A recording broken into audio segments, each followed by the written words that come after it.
Welcome to the Church of Mabus radio show. It's Friday night, 7:03 p.m. Central. You're listening to United Public Radio. Joe's getting hit by some kind of tropical storm. I forgot her name already, Gerda or something, but Claudia. Claudia. Okay. Well, Claudia. Let me see. Martha. Martha the The, hurricane. the little girl from Interview the Vampire. I get it. Yeah, right. But anyway, it's supposed to be doing something to us for 2 or 3 days. So there's big rain percentages and flash flood warnings and all that stuff. Hopefully it'll pass us, but it's still gray. It's gray out. So I mean, it's obviously going to do something, but not as bad as Joe's area, I don't think. But he's getting hit hard with it. All right, we got Wham here with us tonight. And then, next Friday we're off, so taking a little break for the 4th of July. 4th of July. Well, that's not next weekend. That's the next weekend after. Yeah, I get it mixed up. That's right. It's not. We have a guest next week. That's Michelle from the network. She's going to be talking about Romania and Transylvania. That's right. I mixed it up. The second, we're not going to be here. So that's what I meant. It's going to be the 4th of July. So trying to go to some places around here and nature and stuff with Christina, but man, the heat is just like crazy. It's like crazier than ever. The humidity, you go outside for 2 minutes and you're just pouring sweat.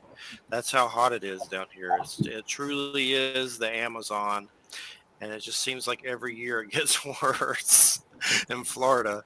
But that's Michelle Disrocher's Transylvania Lore, her visit to Romania. That's next week. We're going to talk about some Vlad the Impaler. That's right. So she's from the network. So that should be a good one. Let me see here. And Jay will be with us when we return. Tonight's guest, Kiki Dombrowski. How are you doing? Did I say that correctly? I think I did. You did. You said it correctly. Thank you so much. I know it's a mouthful. It's a beautiful, strong Polish last name. Cool. Well, it's great to have you here. And your new book is A Curious Future. And it's great to have you here. And Stephanie Quick introduced us. And she's been helping to get some guests. I've had weird luck with the COVID stuff and getting guests. So it's good. Stephanie just gave the hookup. So she just kind of flew the jet over and the red carpet. And here we go. She's been doing pretty good. Stephanie's good for that. Yeah, definitely. She's coming on in July. So wonderful. Yeah, make sure I'm on that show. Definitely. I think you are. I'll have to double check. What day is it? Do you know? I'll get back with you. I know I have it written down. I need to make the page and everything. I'm pretty sure it may be like the end of July. I'll have to double check. I'll let you know.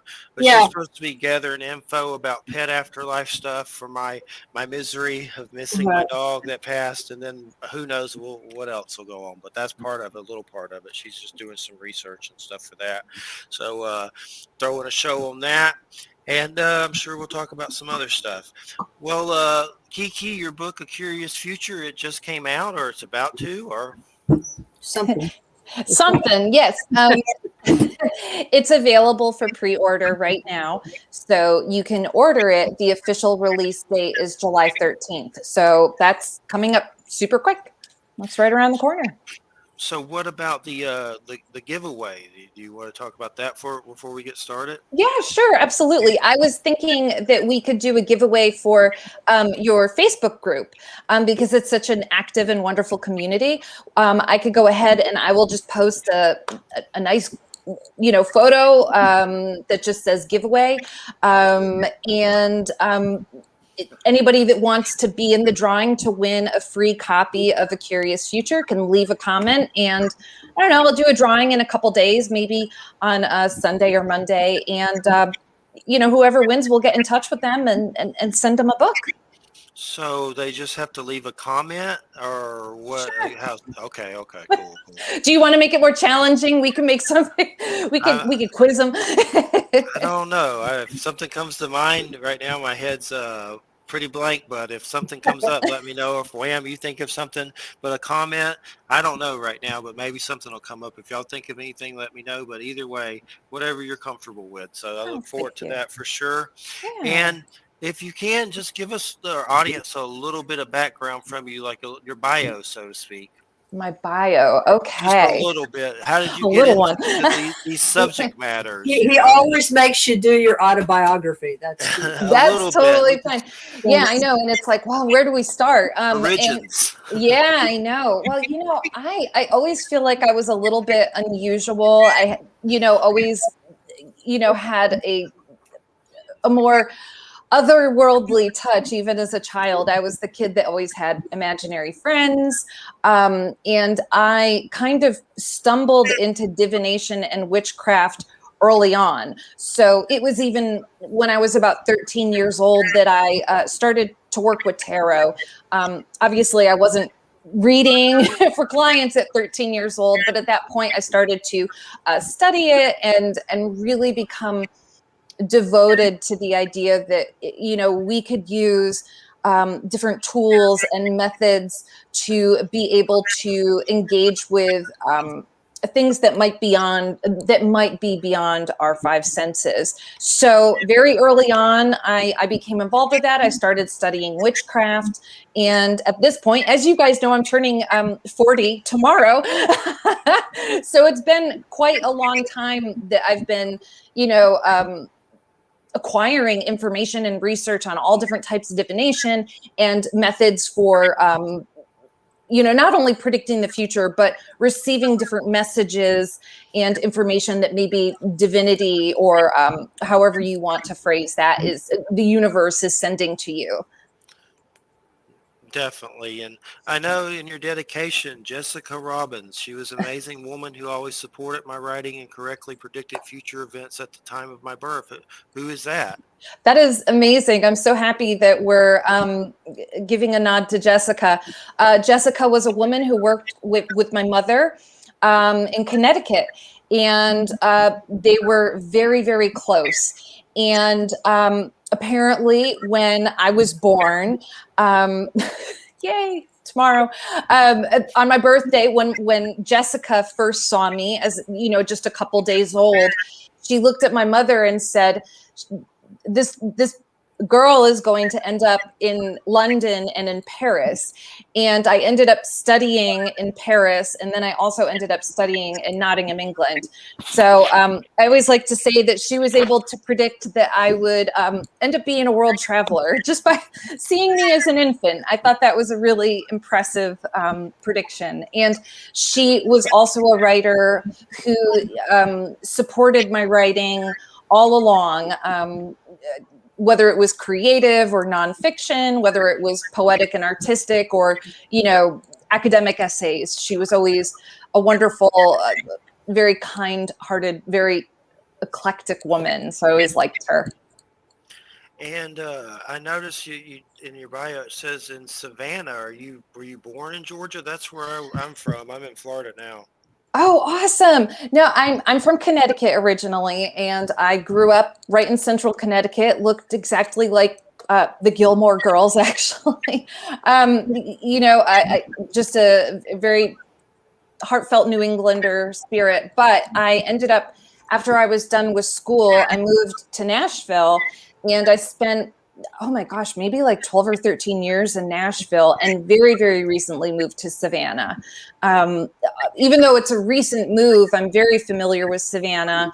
Some of my closest friends live out here. And so I had been driving back and forth between Savannah and Nashville for years. And we finally made the leap. And now we're on the islands. We're 15 minutes from the beach, and it's heavenly. It's very, very soothing.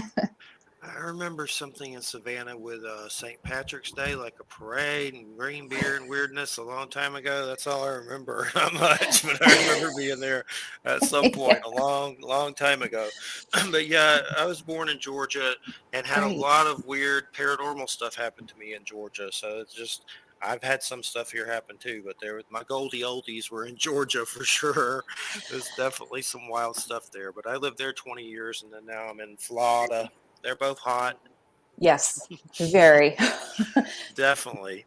And so I guess one thing I wanted to ask you about, and we can get into the book deeper.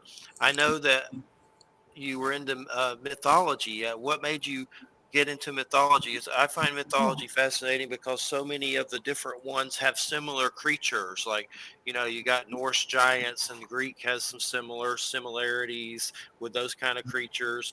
And then you even got, native folklore and those kind of stories that, have strange giants and little people. Of course, in Norse, you have little people. So it's just kind of fascinating if you a little bit about mythology, if you could. I know it's a big subject, but just is that one of the main things you got into first?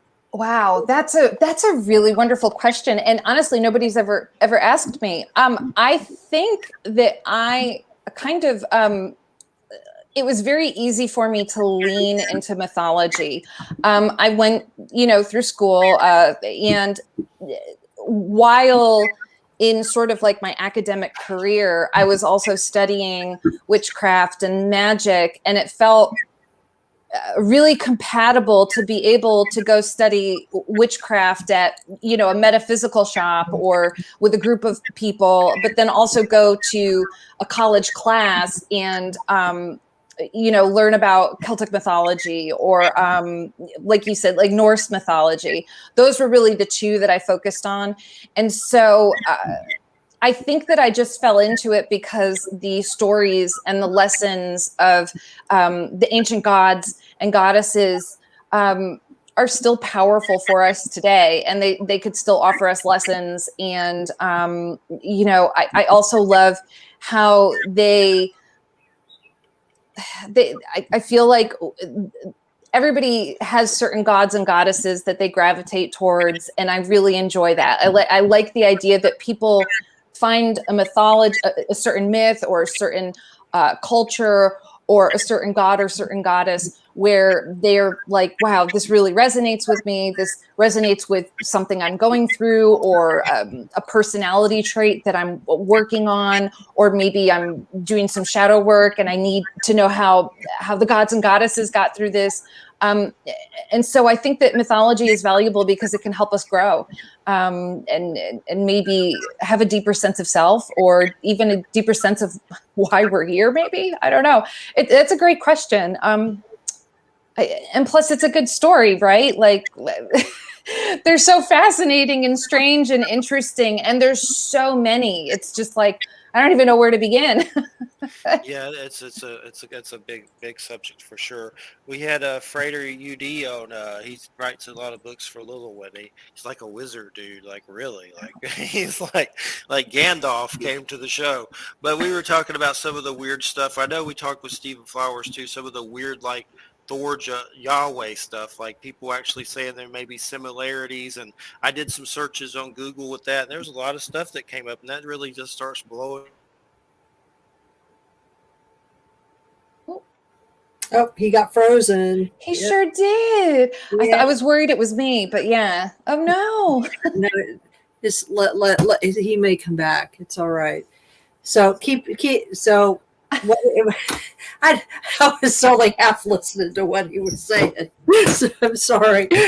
Did you kind of get a sense of what he was trying to ask you? Well, I guess in a way, what I could say is this is, I think he's talking about how there are similarities between different myths. And I really like that idea that, it almost makes me think of the hero's journey, how the hero kind of goes through different steps and experiences or encounters different missions, events, people, archetypes. And there's such a similarity. Oh, he's totally gone now. Suppose there, Jill, get him back up there. So that's good. This happened last week during a storm. Oh, no kidding. Yeah. So yeah, I guess that it is really interesting. You can read about, or if you're very, very interested about one type of mythology, for example, maybe you really like Norse mythology, since we were talking about Stephen Flowers. That's the first thing that came to mind, especially since he mentioned Thor. It is really interesting to go, okay, are there any gods or goddesses within Norse mythology that I can connect to, Greco-Roman mythology? What about like the love goddesses? Like I think of like Freya versus, Venus or Aphrodite. What do they have in common? How are they different? How do they service the people around them, or what is their magic? What are their capabilities? So yeah. Hold on, I just got a message from Jeff. No problem. He got completely thrown off the internet, so he's trying to get back on right now. Yeah, I mean, well, in looking at the similarities between different different mythological systems, I mean, I guess I've kind of come full circle with this myself, because of course there are going to be similar, to me it's like, of course there are going to be similarities between, Norse and Celtic and Greek and Roman mythology, or even Northern Indian mythology, because they're all Indo-European. Mm-hmm. So they're going to share similar language and cultural structures. And to me, the more interesting question is what happens when you go further afield than that. And you do find some interesting, I think you do find some interesting parallels, because everybody loves, all the biological functions are basically the same, right? Mm-hmm. So everybody loves, everybody has, all cultures have conflict, so you're going to have some hero gods and that kind of stuff. But I think sometimes we have to be really careful about how homogenizing we're being with all of these kinds of mythologies, because there are also some significant differences if you go beyond kind of, especially some of the common tropes that are used. There are some startling similarities, but sometimes those startling similarities are like deeper than what might be sort of understood, and so that, and how does that play out then in the divinatory systems that you've looked at in your book, and how those divinatory systems may reflect both similarities and some differences, So I don't know, because I looked at your book and I read chunks of it, and because I got like a preview copy of it, and you pretty much cover the gamut of what is most, I guess, commonly thought of as divinatory practices. So of those practices, which did you think were the most interesting or maybe unusual for your experience? That's a great question. And I love the comment that you made about how, we still have to recognize that even though we see some overlapping similarities between, mythologies, that they still come from different places and different regions. And yeah, thank you for that. That's awesome. And oh gosh, my favorite divination or most interesting, and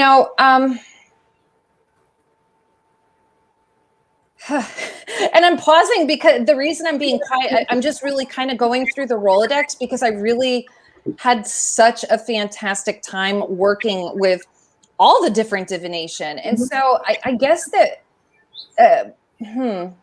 okay, I'm going to talk about the bones and the trinkets, because that's something that I really found to be fascinating.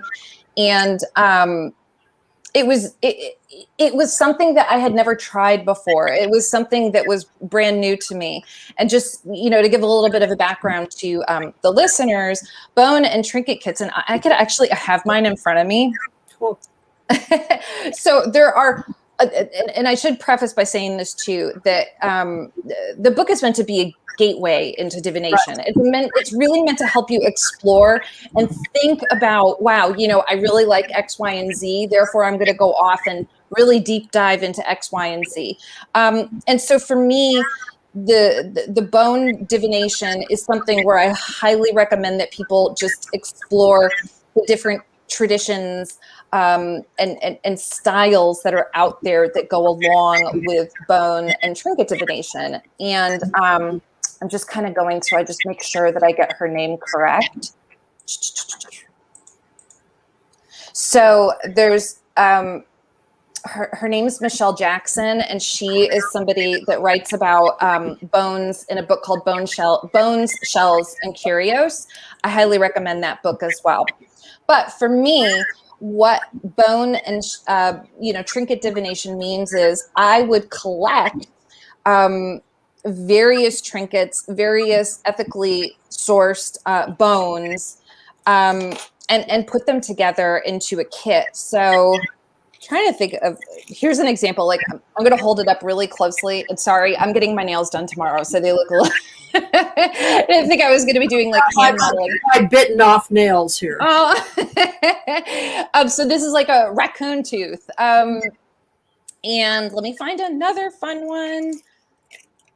This is a coral crystal, a crystallized coral fossil that I found in Tennessee. And basically what I did was I assigned a divination interpretation to each of the trinkets. And everybody has different methods for, sort of like casting the lot or picking out different divination pieces. But for me, what I do is I have a whole bunch. There he is. Yeah. Are you holding a divination kit right now too? Oh, no, when you were talking, you reminded me of something. So go ahead. Cool. Yeah. And so basically what I do is I gently, and I say gently toss because I don't want to break anything or damage any of the pieces, but I gently toss all the trinkets into into a circle, and anything that stays within the circle, I interpret where they land, and also keep in mind what each of the little trinkets means to me to give a reading. I think for me, that was the most interesting because it's such a personal kit, and I love tarot. Like tarot was my first love, and it's something that I'm obsessed to talk about. But the bone and trinket kit felt extremely personal, and it was really easy to connect with it because each thing was like this very, very personal thing that I added, like a coin that my father gave me from when he lived in Italy, what else do I have in here? I'm obsessed with Shenandoah, and I have an acorn from Shenandoah. So I'm just sharing examples because the bone and trinkets can be an opportunity to use things that have this highly charged memory in them. And not to mention too, when you're working with bones, you're working with spirit and essence from an animal that once lived here with us on planet Earth. And so I think that's really powerful as well. So it's probably a long-winded answer, but that's probably my favorite or the most interesting one that I wrote about or started to dive into. It's become a really like a favorite kit of mine to kind of reach towards and see what lands. Yeah, well, that's interesting that you say that because I've been working. I mean, I have been working with some indigenous teachers here where I live in New York, and they, there are some specific methods of divination that are traditional. Yes. That they use, but there are also ways in which they talk about and teach, I guess, what one of them calls sort of natural divination, which is just sort of reading the signs of things that come to you in nature. Like one of my teachers has really introduced me to, pretty well introduced me to the methods of reading birds, the birds that come like into your yard or into your vision, and seeing the patterns of them, because at least when you start doing that, you'll start to see that birds don't just sort of haphazardly stop by. They seem to come in groups or at certain times, and it's really interesting because it forces you to see patterns beyond beyond kind of the human perception of our own reality, that we live in our little houses or big houses, and nature's sort of out there. We go into nature like nature isn't in our house. And when I start, and I've started doing that with other animals too. And I actually started doing it years ago with spiders. Spiders come and talk to me about stuff. So whenever they do, I mean, they're always like there when there's something important where they want to get my attention. I can't even tell you how many times it has happened that I'll be like doing something and I need to pay attention in the next to something important, and a spider will literally come down in front of me in the ceiling. That's happened while I've been lecturing in classes. And all of a sudden a spider will come in, and I can remember once I just stopped the class and I said, I'm getting a message. and just, they watch me just take this spider and put it over here. But it was, it's really interesting tuning into animals like that, because I do think that the universe talks to you all the time. I love that. You just have to sort of pay attention to it. That's fantastic. And I think that's really fascinating that you're learning to observe, birds. It's ornithomancy. And do you find that there are certain birds that represent certain messages to you, or do you find that there are certain flight patterns or songs that you hear that represent special things? Well, it's mostly the way in which it's the manner in which the birds appear. Mm-hmm. I have a very strong affinity for raptors, and a lot of times they will do things like fly in front of my car or fly right over the top of me or something like that. But then there are other birds too. So there's been this one, I don't know what kind of bird it is. I haven't seen it yet. I haven't heard it before. It's been out in the quince tree behind the house, and I call it the Tweedly bird because it's got this really melodious song. This that's lovely. Yeah, it's sort of, and it's very ebullient, and it's clearly trying to say something, but I'm not familiar with it. So it's been doing this for several days. So whenever it happens, I go outside and I just sit there and listen to it to see if I can. First of all, I want to try to see it, because if I can see it, then I can I know what it is, But it's been out there for a while, so I don't know. It's telling me something. It's a happy song. Well, that's wonderful too. And I wonder too if we can also, intuitively create interpretations based on our response to how we feel when we see them or interact or hear them. And so, to have that response of, well, the song is really beautiful and it's happy, that must be an encouraging and positive message. Well, yeah, I mean, I've been happier lately for a variety of reasons, which is probably good. Yeah, I haven't been happy for a while. So I look, every morning I hear the Tweedly bird. That's why I refer to it as the Tweedly bird. I like that. I'm, maybe in the next edition, I'll write in, if you hear the Tweedly birds, it's a good sign. The other thing that I encourage people to do, because I've done this, is I get together with friends and we'll do, we'll sort of, they're not really, I guess they're sort of divination. They kind of become this, but we'll talk about what's really been going on with us on a deeper level. We'll just bring a bunch of magazines and newspapers and stuff, and we'll spread them out, and then we'll make little decks with pictures that we find that express certain aspects of the way we feel about our lives right now, and then we'll share them. And sometimes they do sort of become decks, in other words, they I have one here that I did, and I do really weird things. I don't know if you could see this. I like that. But it says up the top, it says someone else's underwear. Because that was reflecting a sense of alienation that I had about something. And then this picture here, right? This is, one of those things from Yellowstone. And one of those geyser things, and the caption says, "Wanting to leap, but you'll die."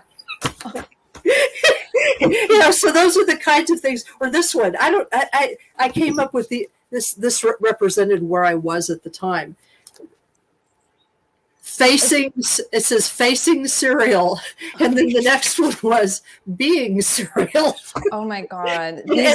That's wonderful though. That's so like artistic and creative and abstract, and like people can like look at it and come up with, like, wow, that's so meaningful. I love that you and your friends get together and create these. That's like such a great way to spend time with your friends. Well, and then what we do is we share them and then talk about what they mean, and then we'll do like little readings with each other with them. Oh, I love it. So it's sort of like little Dex as games sort of thing. So it's kind of fun.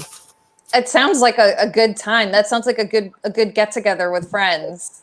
Oh yeah, alcohol makes it even funnier. Yeah, I could imagine. It gives it a different a twist, I guess. So Jeffrey, can you hear us? Are you back? I've returned from the murky depths. I don't know. Last week I was having trouble with the internet too. I don't know what's going on. I'm going to have to move to I'm on a laptop, so eventually I'm going to move to the desktop probably for next show, and then I'm going to probably get a new mic. But I don't know. Maybe it's because it's real gray outside, and sometimes it disconnects. I don't know, but usually it never does it ever. So I don't know why it just started doing it last week with the last week's show, and now this time. So hopefully it doesn't do it as much as it did last time. But I have no idea why. Only thing I can think of is there's bad weather. It's really gray out, and maybe it's just disconnecting. I don't know, but normally doesn't do it. So, but I know where I'm at right now. The hospice situation with Christina's grandmother has dementia. There's just a lot of anxiety and stress from it, and there's just been a lot of weird stuff going on. So it doesn't kind of surprise me. I don't think it's paranormal per se, but it usually don't happen. But it just seems like one thing after another lately. Like there's just a lot of anxiety in the air from it. We just had to get a hospital bed for her this morning and have the guy set it up and all that stuff. It's just a lot of energy. And but nonetheless, I noticed in your book, Kiki, that there was a stone called Merlinite. Yes. What is? I mean, my first thing is that named after Merlin, and I just never had heard of it. What is that stone? I know it's got a Stonehenge connection, so I was like, maybe it is. I don't know. Well, hang on one second because I'm going to do a little. I wish that I had. It's so funny. Like I have like this beautiful library, and my office is on the other side of the house. So, so Merlinite. It says it's from Robert Simmons and Book of Stones. Yeah, that's a great book, by the way. That is like oh my God, I could see it over on a shelf just outside. So Merlinite, and I have so many stones, by the way. So I'm sorry that like I have to like jumpstart my memory. So Merlinite, it can part the veils between the visible and the invisible worlds, opening the doors to deeper intuitive abilities. And, the reason that I connected it to Stonehenge is just because of the name. That's probably one of the naming conventions. I'm actually just kind of looking right now to see if it's called something else. But the reason, so I have a lot of bluestone that I've collected, and bluestone that I have comes from Wales, and that's what they created Stonehenge out of. So just to have fun, I always say, if you really want to have like a very like Stonehenge Arthurian vibe going through your house, you could create a crystal grid with Merlinite stone,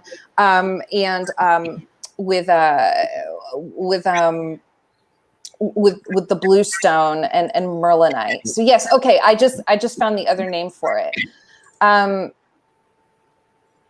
It's indigo gabbro. Yeah, and it's actually from Madagascar, so it doesn't. It's not native to Wales, like bluestone is. But it says here one mine in New Mexico is the only one producing it like currently. Oh, there may be more. This is just some weird site that I read that, so who knows if that's a fact or not. But something about a cave in Mexico. But yes, it was named after Merlin. Yes, it was. So it looks like that sort of. Yeah, it's right. Yeah. It's a really pretty stone. It's like it's almost a black, a deep dark color with this sort of like white vein going through it. And I like that that it's connected to this sort of like mystical energy that when you use it, it's supposed to allow you to sort of like deepen your ability to just sort of like connect with the mystical. And I love all those crystals too. We have crystals all over our house. I know that some people aren't particularly interested in collecting crystals, and that's okay too. I'm just one of those people that feels really close to them. And I do feel a difference when we do set up different crystals around our house. And, the Merlinite in particular, I actually have like an orb or like a sphere, like a crystal ball made of Merlinite. And it's a really cool piece. But it's pretty easy to find. I know that you can find it in shops, and you can also find it in ethically sourced sellers as well. So yeah, There's some on Etsy, and it's called. It says it's like $68, but it's from Madagascar, like you said, and 62 grams, 120 millimeters. But yeah, they have it on there too. So I'll have to check it out. It looks neat. It's kind of strange looking. Yeah, it's a good stone for meditation. It's a good stone, especially if you feel like you just want to tap into your psychic abilities, but you want to hold up boundaries. It's a gentle stone to work with too. It's got a good energy. It's a good teacher, just like Merlinite or Merlin. We could think Merlinite is also a good teacher stone.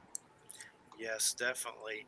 And I know you're into the tarot and do readings, and did you do that for a while? What are some of the decks you use, and when did you start looking into that? I collect decks myself, and like those weird oracles and stuff they have, and all that stuff. Like, I have a lot of cool Norse oracles that are really cool. I have a bunch of those.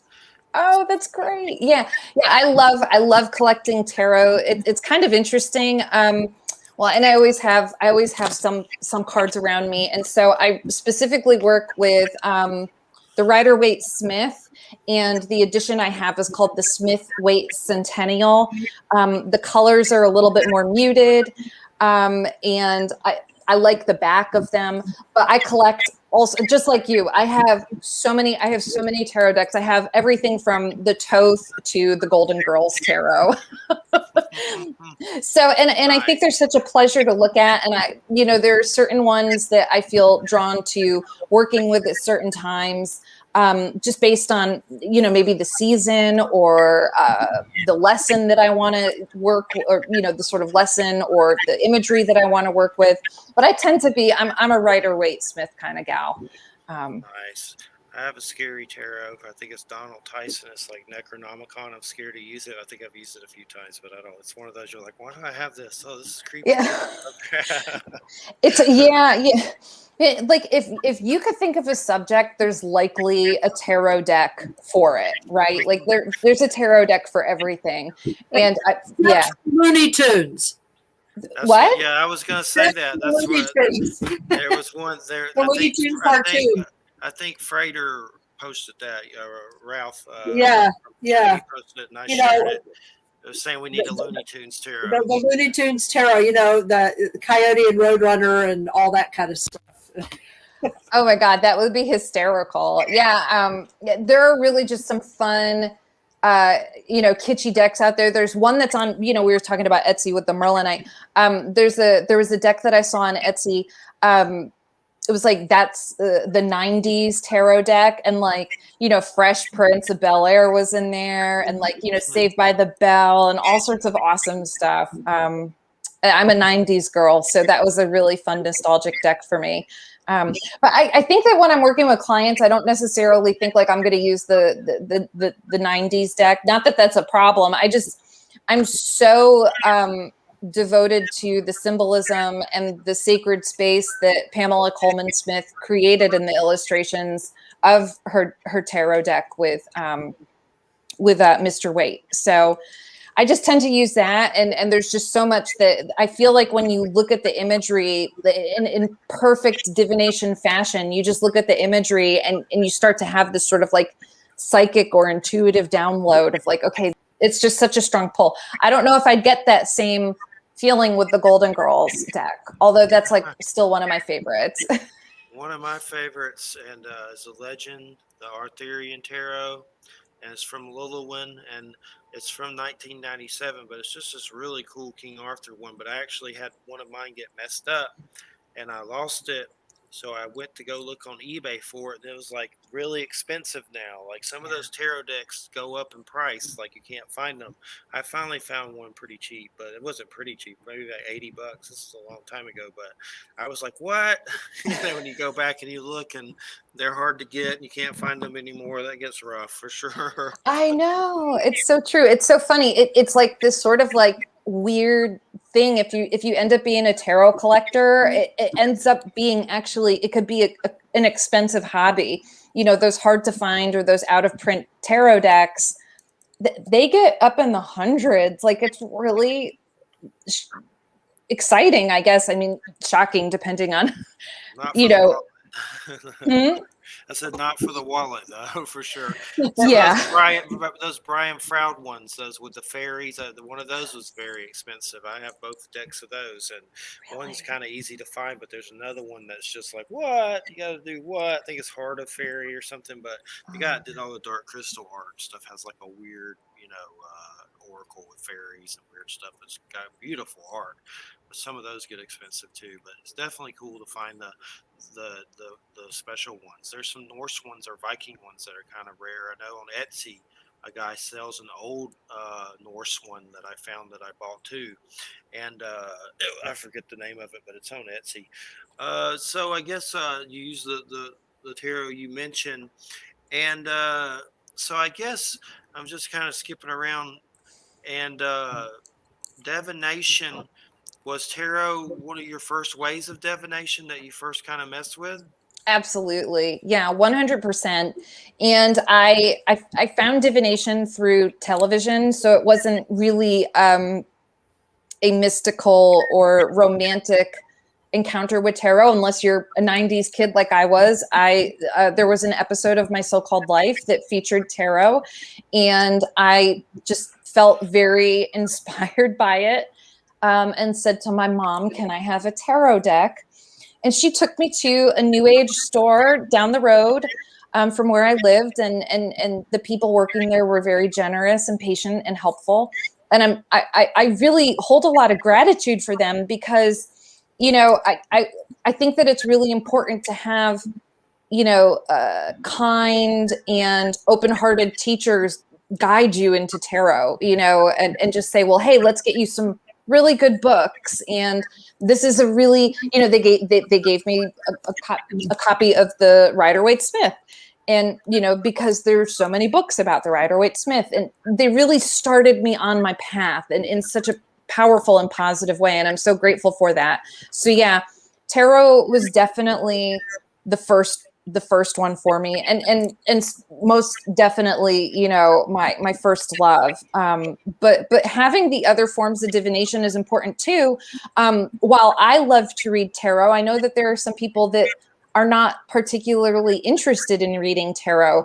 They might find that it's just too complex, or they're just not attracted to it.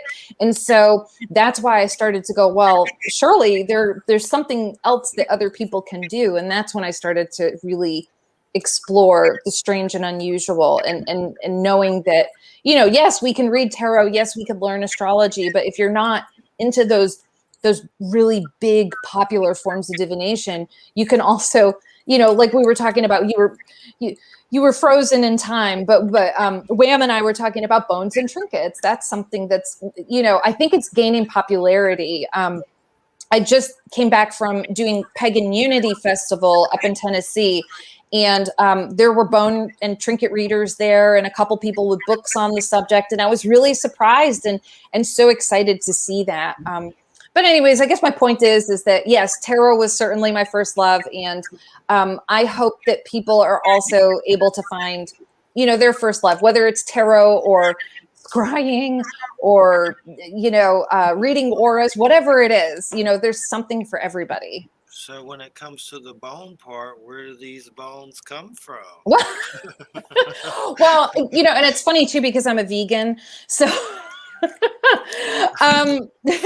So actually my bone and trinket kit is more trinkets, and it like I'm holding right now this is actually a piece of deer bone, and I found this while camping.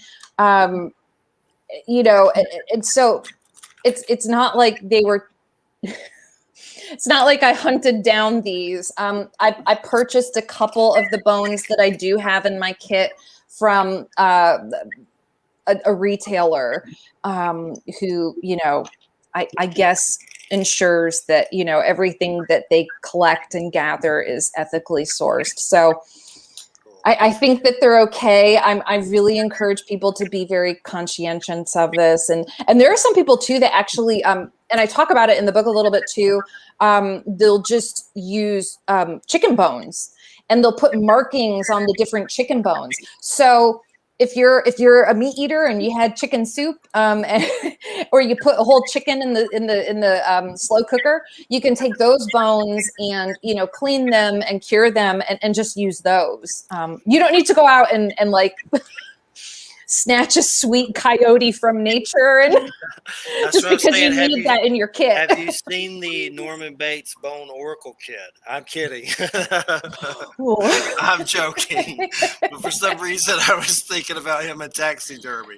But it's fascinating. God. I've heard of like bone runes and stuff like that. What were some of the other divinations that you started to get into after the tarot? What did you move on to next? Well, thank you for asking. I love how I've never been asked these questions before, so I'm like, wow, that's great. Let me think about it.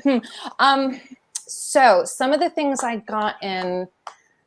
So the first one that comes to mind are runes. So it's interesting you had Stephen Flowers on, and I'm, you know, while I love runes and feel like I know a bit about runes, I'm sure that Stephen Flowers probably has a lot of, you know, knowledge and wisdom as well. But for me, runes were really powerful because I was in school and I was studying Norse mythology, and at the same time, I was like, maybe I'll take up runes as well. So that was a big deal for me. And then I would also say too, I was really fascinated with automatic writing, and this is a really weird story. I don't know if I've actually shared this story on an interview at all, but not only automatic writing, but like automatic drawing and automatic music. This is a really weird story, but I'll share it. And I hope you don't mind. Okay, yes. It's kind of cool. Yeah. Okay. Well, so, you know, I was brought up in a very, very religious house, which is part of the story, but, there was a piano in the house, and I was just very naturally inclined to, you know, being able to play by ear, but I wasn't very good. You know, I couldn't do, you know, the two hands at once, and I couldn't read music, but I still loved the piano. And I remember one day I went to church, and I probably didn't go to the class I was supposed to, but instead went to the hall, wherever there, you know, there was like a musical hall where they had, you know, set up a piano, and I sat down and tucked into the piano and played like I don't even know. It wasn't me playing. Like I felt like, I always say it was like automatic. It was, whoop. It was like automatic piano playing, and something was playing through me, and I was able all of a sudden to use both hands and play this very otherworldly melody. And it was to the point where I played so well that somebody walked into the room and said, how are you doing that? Like, this is beautiful. What song is that? And I thought I was in trouble. And I was like, I don't know. I just played the song. I just played the music. You know, I'm just playing around. I'm tinkering around on the piano. And she said, oh no, well, keep playing. It sounds beautiful. And walked away, and I, you know, I played again, and then it was just back to, you know, like it wasn't the same. It was like something came through me and allowed me to do that. So maybe, you know, and that was very early on too. That was also, it's very interesting. You know, the age 12 and 13 is a very curious time for people. A lot of development, and for me, it was really a time when I feel like I came into, I don't know, I guess these ability, for lack of better terms, these abilities. And so, yeah, I was reading tarot. I was starting to read about witchcraft, and all of a sudden I could sit down and automatic write and automatic, you know, sort of like let something move through me and allow me to share a message, whether it was in language or in melody. So right now we're doing. I'm looking at some of the astrology sections in your book, and I know we're going through Mercury retrograde right now. Do you look at that a certain way? I know a lot of people seem to hype it up, but it does seem like some weird stuff happens during it more so. But it's definitely seems kind of bone crushing to me for some reason. Well, I love that you brought that up. So Mercury retrograde, a lot of people do say it's a time like don't travel, don't sign contracts, like, stuff hits the fan. I don't know if I could swear. So if stuff hits the fan. Yeah. Yeah. It's a time that, things kind of, turn upside down. And so I guess in a way, the way I look at Mercury retrograde is that it's an opportunity to sort of like maybe bring closure to things that are still lingering with us from a previous time in our lives. But I will tell you, this specific Mercury retrograde that we're in right now lives up to the stereotypical hype, at least for me. You've had these technical malfunctions, and that's sort of like the hyped up version of Mercury retrograde, but it happened. And I feel like I've had that problem too. And I've had sort of like, it's interesting because, I'm doing interviews and I'm talking a lot and I was getting up and doing presentations, but I'm getting tongue tied a lot. I was like, wow, this Mercury retrograde is weirdly Mercury retrograde-y. Yeah. I didn't know Tolkien was a Capricorn. Wow, I knew Elvis and David Bowie. Didn't know Martin Luther King, but I didn't, or Tolkien. I had no clue about that. That's interesting. Are you a Capricorn? Yes, I Oh am. yeah. Yes. It's a sea goat. It's a mess. I'm still trying to figure it out. What the hell happened? But yeah, December 26, 1974. Yes. Somehow Pan got a serpentine tail, and there's many theories to that, but they're all pretty weird.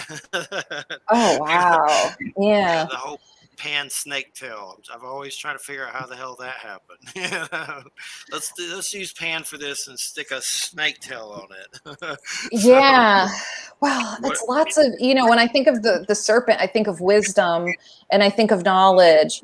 And in some cases, it could be the forbidden wisdom, in modern day, when we think of the snake. But, connected to Pan, it's just like, wow, really, that is really interesting. That's something I feel like I want to meditate on and think about. But yeah, it really is a weird one. Yeah.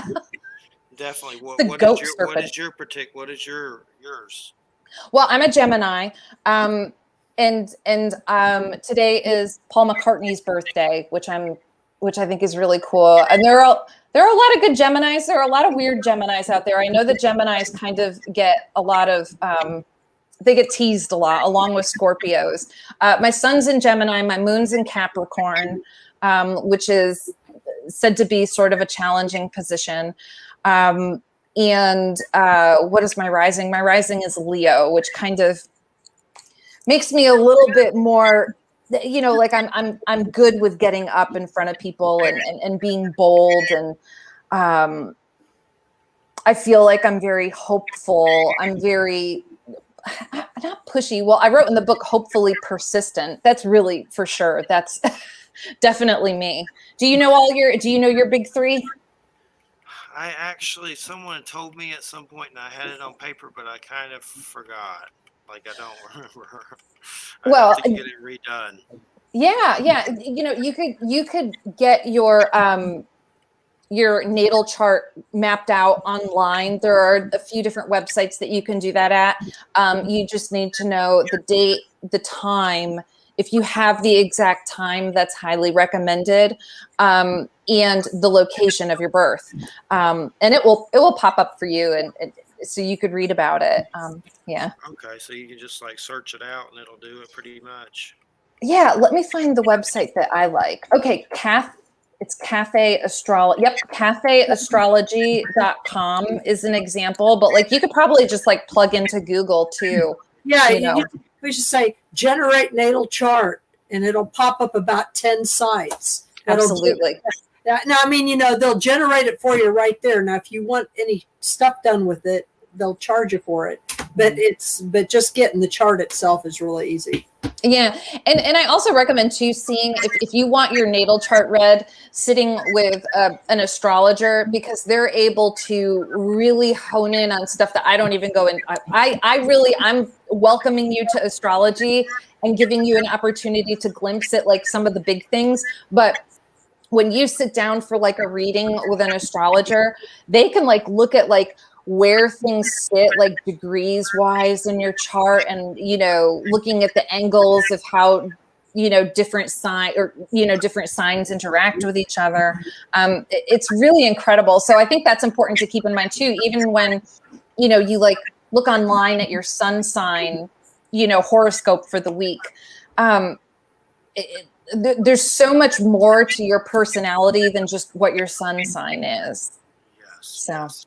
I'll look it up more. I know someone did it a long time ago, but I was trying to find it because I had forgot.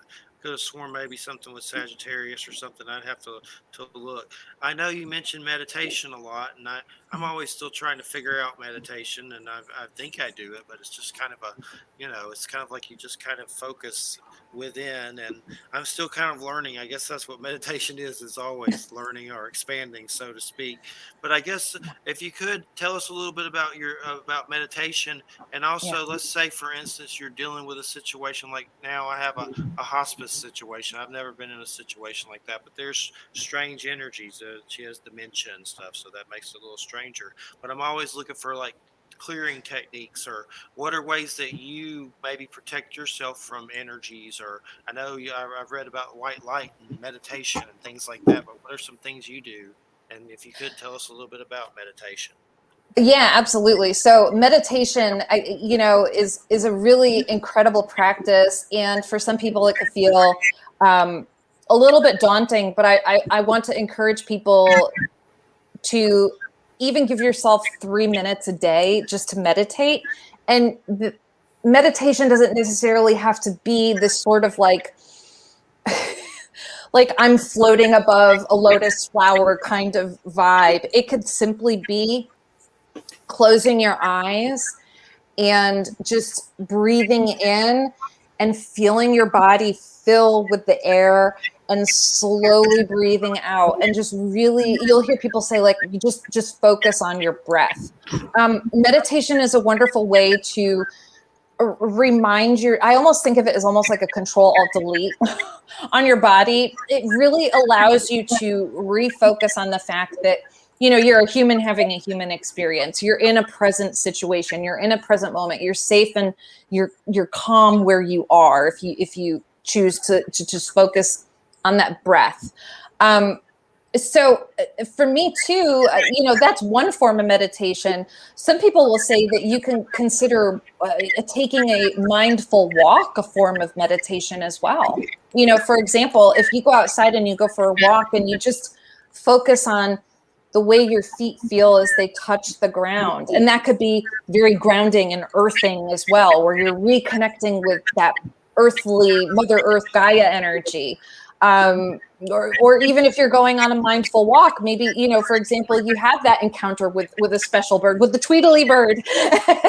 And where that all of a sudden becomes part of your meditation. It becomes a message that comes through. I think people too expect that your mind is going to go completely blank, and, it's just going to be total radio silence. And for me personally, I'm super type A, and my mind is always running. For me, I don't think that that's always the case. I could be centered and breathing, and all of a sudden I see this, or I feel or hear this thought like, oh my God, I have to send this email.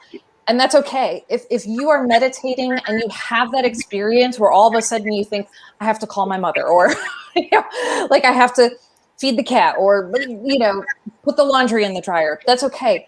You can, the way I look at it is, when those thoughts come through, you could celebrate the fact that you are just killing it in life. You're productive. You're, energized. You hold that thought, and I heard it. It's so interesting. I heard somebody say, think of it as a passing cloud. So when you have those thoughts, just allow them to be a passing cloud and release them into the world, and just, bring yourself back to that breath. Or some people will also say, listen for the furthest away sound. Basically, the idea is really to push yourself into that present moment. Some people say it's also meditative to even do chores. So some people will say it feels very meditative to just fold laundry or wash dishes. So Wash dishes. Yeah. That's And I think it could even be purifying in a way too, where you have the water going over your hands and you just think, this water is purifying my energy. It's purifying my space. It's cleaning these beautiful things that are in my world. I had food. I'm full. I don't know. Like, it could be a very meditative, ability.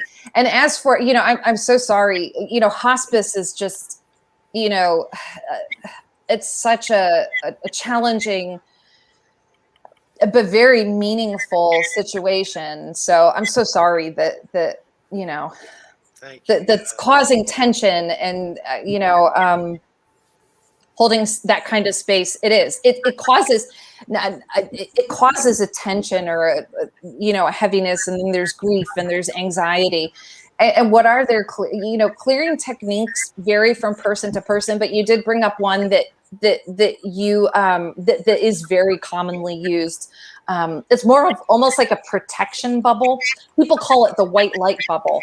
And it's almost like a visualization exercise where you can close your eyes and maybe you're doing that meditated breathing, but what you can visualize is this sort of like bright white light energy surrounding you like a bubble, and holding you in a place where you're protected from the muck of the outside world.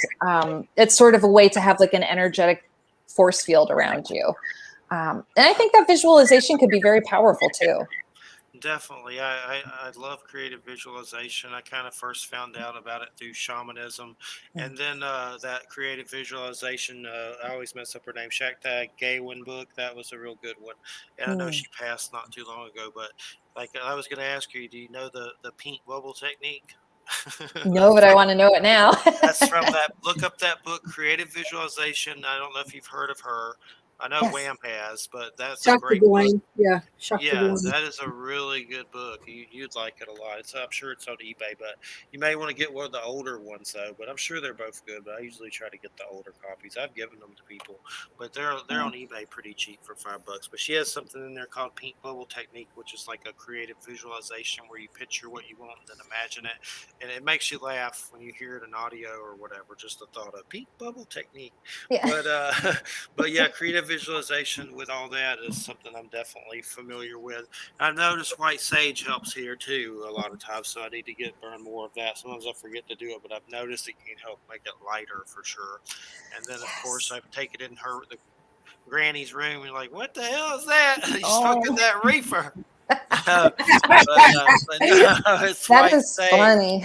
But yeah, she's had a thing for smoke, like with weed and stuff. So, but anyway, she's in the hospital bed, and she's 90 something, and definitely, I mean, some days are just like, wow, you just think that's it. She's gonna go, but then she don't. She's right back. Yeah. And sometimes she's kissed my hand, so it's an honor. And then other times it's like she's so out of herself from, I guess, dementia, that she doesn't have a clue where she is. A lot of times she just don't know where she's at all. You have to tell her. But it's definitely an experience I've never dealt with. I've dealt with near-death stuff I had testicular cancer when I was 17 and went through chemo. That was kind of like my catalyst and after that, my dad died. So I started to have a lot of different paranormal experiences, from seeing ghosts to weird UFO stuff to beings of light. And that was kind of my catalyst. But that was kind of my first brace with death. But this is definitely a new one. It's definitely a hard one. But me and Christina are doing it. So, but as far as meditation, you say meditating with clairability. Is that like your gifts, like different? What do you mean by that? With you mean with like all the different clairs? Like, what are your clair abilities? Yes. Yeah. So let's look at those. Yeah. So and I think when I say clair, It represents different types of ways people receive psychic information. And maybe you have some if you're seeing things or feeling things, but one that a lot of people are familiar with is a term clairvoyant.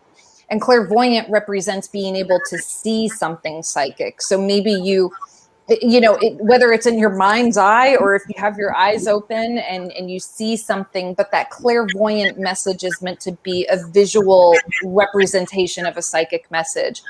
Personally, I am clairaudient, and clairaudient means that you receive message through sound. Mhm. And I've received clairaudient messages both by hearing like words, like hearing language, but I also hear songs. So there have been times where I've given tarot readings and I'm like, also, you should listen to Houses of the Holy by Led Zeppelin, or something like that, right?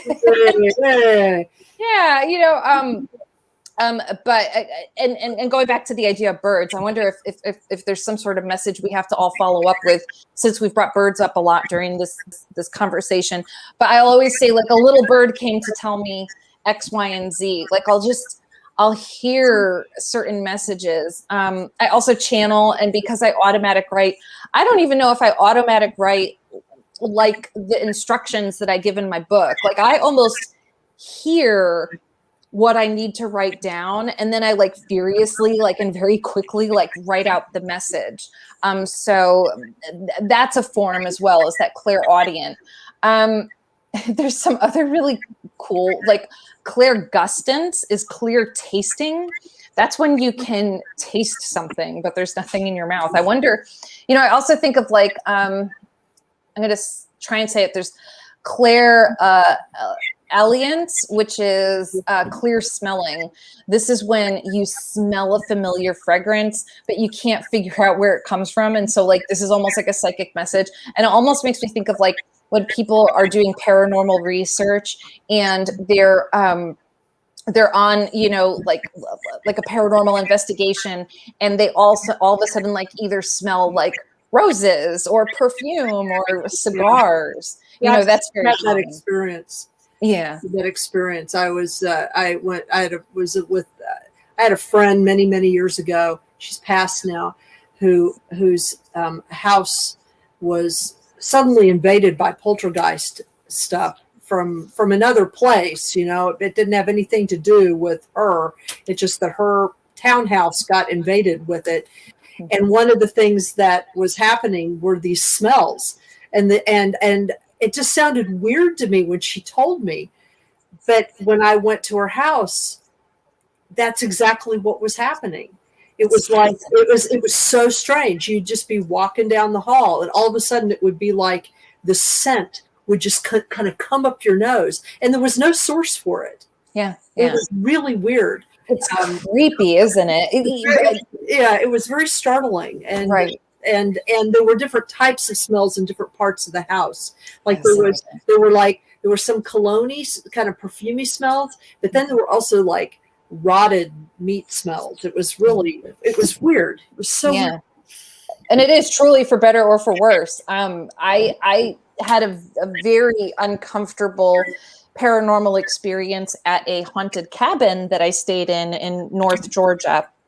And at night, I tried to fall asleep, but woke up to a terrible, very, very, very strong odor of like alcohol and almost like vomit, which sounds gross. But I mean, like, like if you've partied a little too hard and you stumble home and maybe, drank too much and fell asleep on the bathroom floor, like a terrible party night from like college. Like that's what it smelled like to me. And I swear, I thought it was, like I was like, this haunted cabin, they didn't clean it. The sheets are dirty. And I got really upset. And I said, well, when I get up in the morning, I'll contact the Airbnb people and let them know they need to clean. And I woke up, there was no smell. And my boyfriend said, there's no smell. Like, smell the pillows, smell the sheets. Like, it smelled clean. It smelled like bleach. It just came out of nowhere. It ended up turning into a little bit more. But, yeah, that was my Claire sentient. I've also smelled nice things too. I've smelled roses and cologne, but that was really clear. Did Bigfoot come to mind with the odor at all? Is that something that came up? When I was there, I'm so in love with Bigfoot. Like I love Bigfoot everything.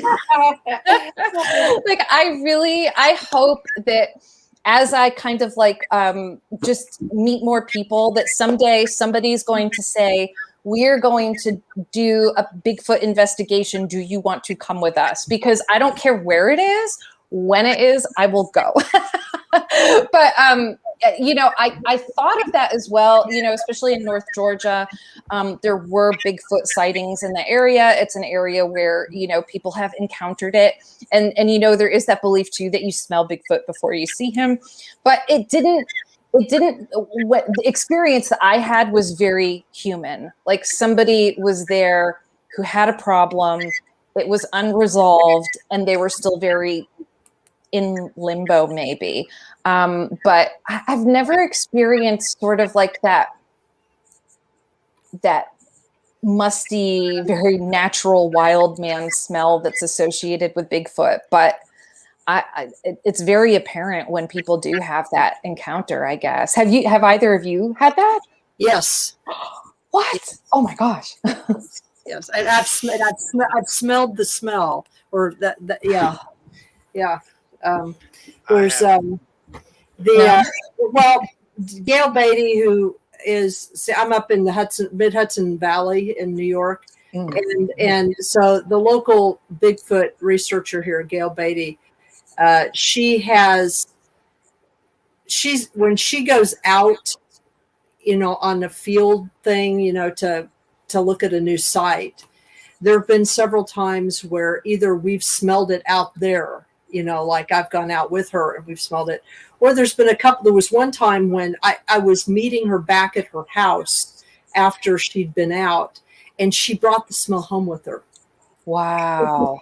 She came in there. It was like it's not like she smelled like it, and then she came into the house. It was like she was in the house for a little bit, and then all of a sudden it was there.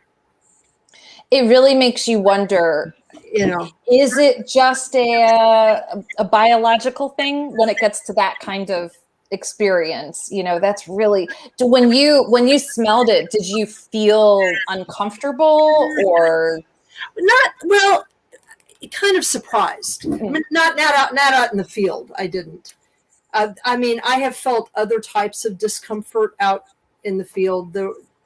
One of the sites that we went to, there was one whole area where whenever anybody went into it, and we didn't know this because we were going into it at different times, like we'd split up. And so I went into that area at one point, and then, different of the other investigators went in at other times. And what we were supposed to do was note down every time we saw something weird or found something or whatever, and then we'd all compare notes. Well, it turned out that there was this one spot where whenever anybody went into it, they just didn't feel very good.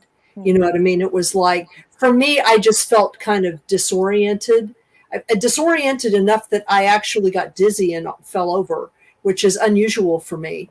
But then as soon as I got up and got out of there, I was fine. But then there were two of the guys, they came down with really bad headaches and nausea, so like there was obviously something going on in this one area. But that's the only time I've ever been out uncomfortable out in the field. But when that happened in her house, we were just all like, whoa, wow. Yeah. What does that mean? Right. Does that mean it's in here with us? You know what I mean? And what does that mean? We're in the kitchen. We're sitting around the kitchen table. What does that mean? Wow. Yeah. And the Hudson Valley itself is that's an interesting zone. Yeah. Well, I wrote a book about it a year and a half ago.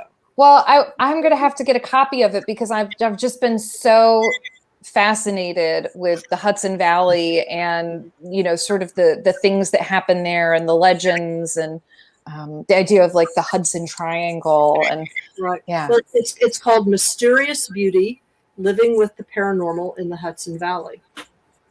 Oh, wow.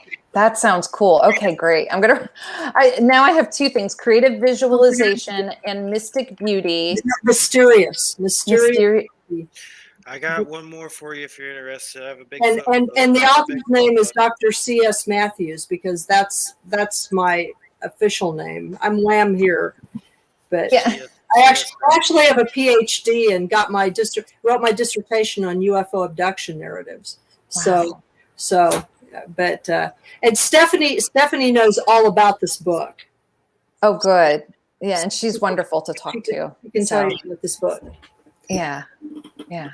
And if you want a Bigfoot book ever, Praise for the Hairy Man, The Secret Life of Bigfoot. I wrote it with Andrew Colvin. It's just like interviews with different people about Bigfoot. It's on Amazon. It's pretty interesting. So look for it. It's just like different interviews with people. I kind of lean towards the Kawani, what is it, Laparitis? He did Psychic Sasquatch. I kind of have a multi-dimensional view of it all for sure. And I know other people don't, and they get mad when you say that, but I don't care. Let them get mad. But they never catch one. So until you catch one, I don't want them to really, but you know what I mean. As far as I think there's something to them, they may have like cloaking abilities or something like that for sure.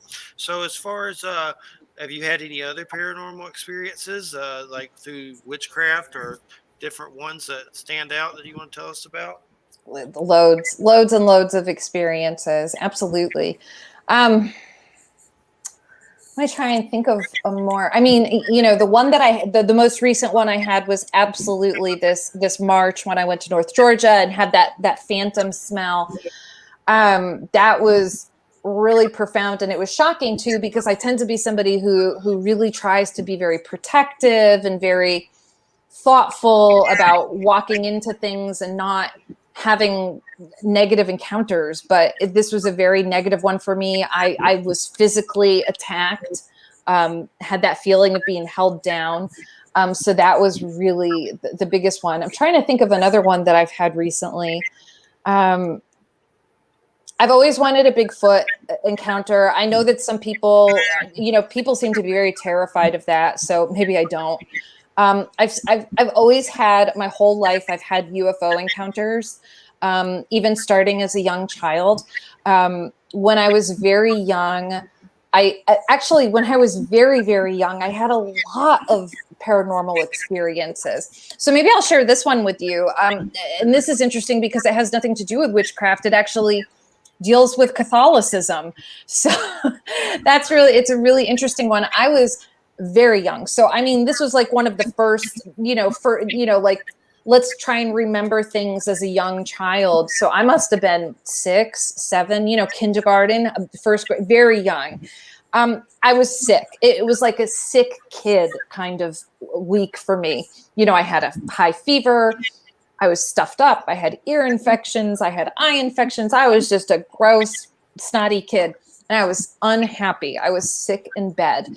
And I remember I was laying in bed and I remember the hum of the humidifier, but all of a sudden, the most beautiful music started to play from the foot of my bed. And I'll never be able to describe the etheric and profound healing beauty of the sound that I heard, but it was harp. And I just remember sitting as a little kid in bed, just listening to this harp music play, and I didn't know what it was. I didn't want it to go away, but it was almost like it came to help me sleep, because obviously as sick as I was, I couldn't sleep, but the harp played and I fell asleep to it. And within a couple days, I improved. I got better. And at the time, I had to go to catechism. As a kid, that was where, I went to that Catholic school where you learn about, that sort of Christian Catholicism. Obviously, I'm not Catholic anymore. It didn't stick. But I remember bringing it up to the nun or the teacher, whoever it was that was teaching the class. And I said, what happened to me. I heard this harp, when I was sick, very little kid too. So however I explained it, but I remember her response was, it was Mother Mary coming to visit you. And ever since Mother Mary visited me, I've had all sorts of paranormal experiences. I can't explain what that was. I don't know if it was Mother Mary, if it was sort of like a heavenly encounter, an ancestor coming to visit to help me heal. I've never really been an angel person, although I'm not against it. I've just never been the type of person to, work with angels. But that was certainly an experience. But on the total flip side of that, as a kid, I also had tons of nightmares about gray aliens. A lot of people have suggested that I go into hypnosis to revisit that. And I'm like, I'm good. Like, I don't need to revisit that. We're good. But I mean, the nightmares about these sort of like interactions with the aliens were, happening in childhood, and were so extremely vivid that to this day, like, I still remember the texture of the skin, of these things that I was encountering. Or even like I get the heebie-jeebies and this terrible drop in my stomach when I remember being like 7 years old and dreaming about them, like kind of like levitating or like walking through walls in front of me. Luckily, thank you. I'm going to knock on wood saying this too. I don't have these nightmares anymore, but I had them very vividly as a kid. But the whole UFO thing certainly follows me. I've seen UFOs my entire life, not regularly. It's not like I go outside and go, oh, look. But very vivid experiences all the way from Otis, Massachusetts, all the way down to Tennessee. I've seen things, and I'm kind of anticipating something happening just because we're, on the coast. We live, right by Tybee Beach. And the stars out there are very bright. And I assume that, if we keep stargazing, we'll have an encounter out there as well. Definitely. Yeah. I actually, in my younger years, had a weird North Georgia mountains cabin experiences where I was with someone and they had a dream that something was trying to kill them, like crush them with a rock or something weird. And they were all upset, had to leave. And on the way we were leaving, my nose started bleeding. And I don't know what the hell happened, but the devil went down to Georgia more than once, apparently, I think, for sure. But and if you want to see some funny UFO stuff lately, do on YouTube, UFOs, Fox News, and watch all those nuts freaking out about UFOs. It's beautiful. It's great. I know that there's a lot. I'm very active on Twitter, so I've kind of heard about all of that secondhand just by reading, tweets and everything like that. It's funny for sure. Yeah. I don't watch Fox News, but I've seen the stuff on YouTube with UFO stuff. But just seeing those personalities, freaking out, it's just it's great. Was it like Rudy Giuliani? He was talking to Nick Pope and then, plugging my pillow and then talking about UFOs. It's just like a little too, I don't know. It's the age of Aquarius, right? It's a nightmare. So what about food divination? Is that like tea leaves, or is there weirder stuff with food divination? How cool is that? Like and this is something that you could really take away with too. You could create divination with anything. I really truly believe that if there's something you want to develop, with divination, you can do it. So like, Wham, I love the idea of like your friends getting together and creating these cards out of found pictures and found phrases. That's a great example of developing, divination that works for you. And I almost think that with food divination as well. Tasseography or the reading of tea leaves is something that's very, very common. People do that with loose leaf tea, where whether you're giving yourself a reading or you have somebody else sitting with you, they drink the tea. They leave a very, very tiny bit of the liquid in. And there's almost like this ritual where you turn the cup and you put the saucer on top of the cup or a napkin, and you flip it over and then pop it back. And what you do is you look at the leaves and you interpret the shapes that you see in front of you. And really there are, I give a few examples of like common things that you could see, some of which I don't remember off the top of my head, but let's find a couple. The thing is like, you can like go and find different books that give like interpretations, like, well, if you see a boat, it means a journey. But one thing I encourage people to do too is when they're reading tea leaves is to think, if I see something, what does it represent to me?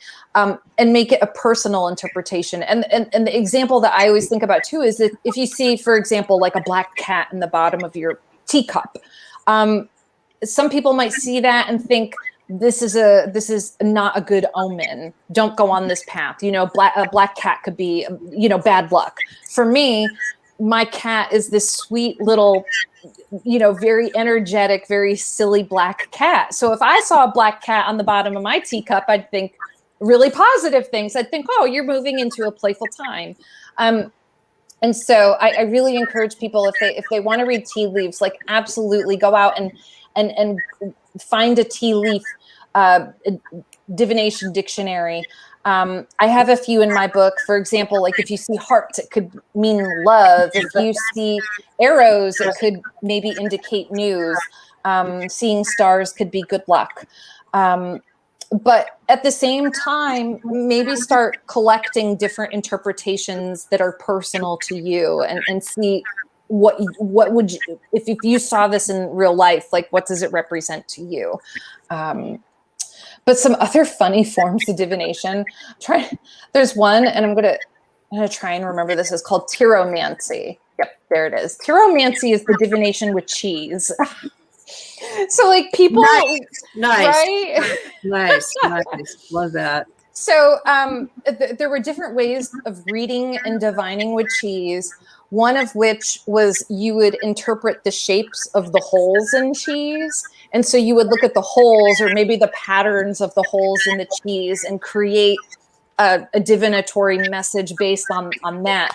And another funny one that I thought was kind of interesting too, you could also read the way the mold forms on cheese. So maybe you leave a piece of stinky cheese out somewhere and let it mold, and then read the mold as your sort of psychic interpretation.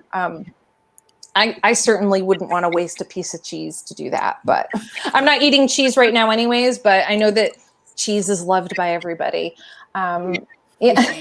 Cheese spread divination. Cheese is good. Cheese is good. Cheese spread divination. I want to try that. Yeah, I know. You could always, and see, you're creating your own divination. So you might do cheese whizomancy, where you get cheese whiz, and you close your eyes and you ask a question, and you spray it all over a cracker, and divine the shape that it makes. Definitely.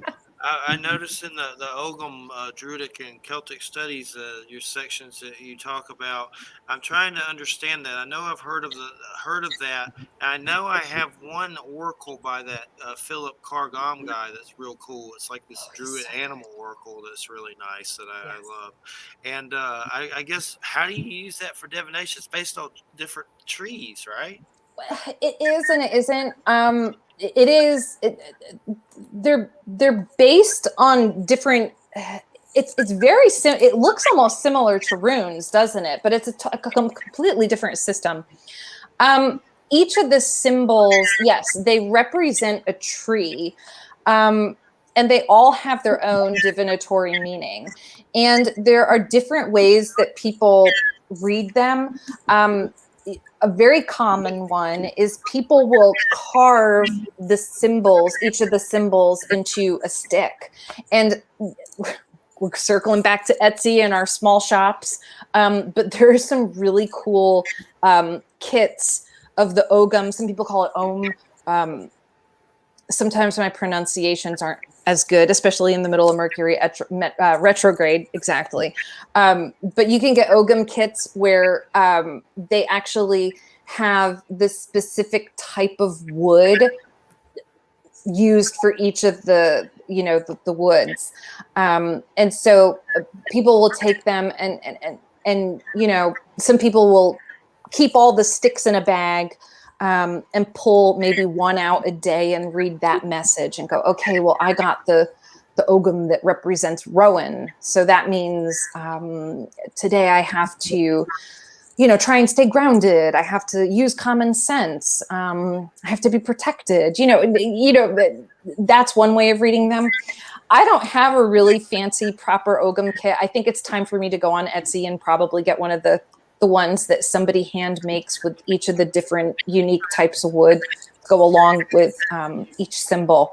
But I painted each of the symbols on little discs of birch wood because I really like birch. I think it's pretty.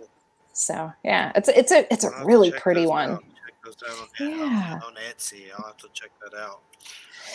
Wham, anything you want to ask about from the book? I've already asked about stuff from the book. I did that while you were gone. Yeah. We talked about all kinds of stuff. I know. We think. I'm still thinking about paranormal stuff, I'm afraid. Now that we've gotten all into paranormal stuff. We could go there too.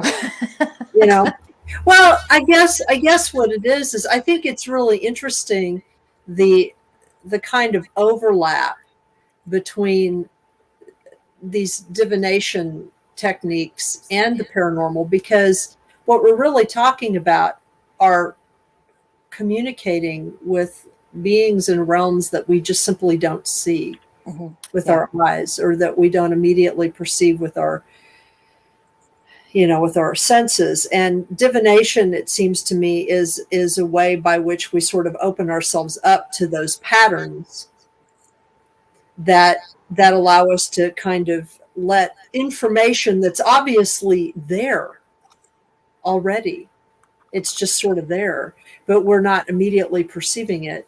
And so we use these tools, to make contact or to make sense of the patterns.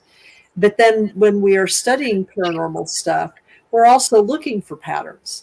We're looking to try to understand what it is that is appearing to us. Wow. And I've often wondered, although I have not done this, I've often wondered whether it might not be possible to use divination techniques with, like, to find Bigfoot or to find UFOs. That's a great idea. I mean, I know some people, they'll channel like aliens or whatever, but but I don't know whether those are really aliens or not. I mean, who knows? But I mean, I do know that I have known one investigator that would use a pendulum. Yeah. Or these are the other ones that people use too, the dowsing rods. To try to find places of, like if they were doing a survey of a place where like Bigfoot or like a haunting had been, or UFOs had been seen, that they would take things like that. Like this person I know uses a pendulum, and they would go out and they would see whether there were some areas where the pendulum would very specifically react in certain ways and start there, which I always thought was really interesting. Yeah. And so there's obviously an overlap here. So, yeah. And to your point too, one thing that I think is really interesting is that divination doesn't necessarily just have to be fortune telling, as in we don't need to use divination simply to say, this is going to happen to you at a future time. So I really always like the idea of exploring how can we use divination for things other than this is when you're going to go on a date. This is when you're going to make money. This is when you're going to get a job. Like, let's look at ways of using divination to take a deeper dive into the world around us right now, to seeing beyond the five senses. And so I love the idea of using different divination techniques with paranormal investigations, to your liking, to your comfort level as well, I should say too, because there are some people who may not feel comfortable doing that. Well, right. Exactly. But I like the idea of why not go out in the woods and draw some cards to say, you know, is there a Bigfoot here? Why not give it a shot? You know, there are people that use tarot cards in paranormal investigations.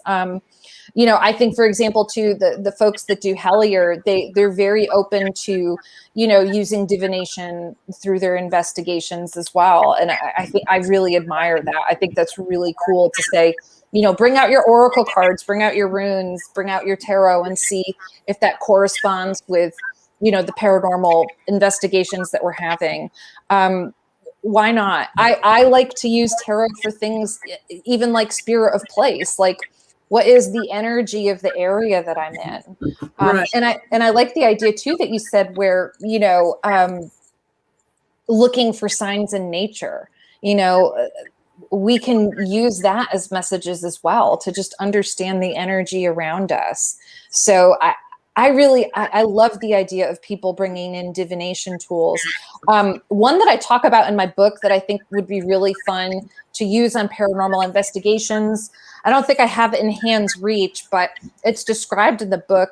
My editor and like one of my dearest friends, Tanya, watched a movie a few years ago where the movie had these like dice with letters on them. Mm-hmm. And so for me, you know, dice is another form of divination. You could throw the dice and interpret the numbers that you're receiving to be a divinatory message.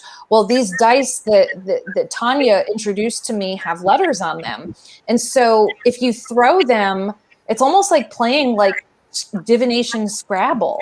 You know, you could throw these alphabet dice and all of a sudden you may have words that are in front of you that may be a message. And so I think that would be a lot of fun to play with, you know, and I say play, you know, utilize, I should say, during a paranormal investigation, just to see, do you get any words or messages that come up with the alphabet dice?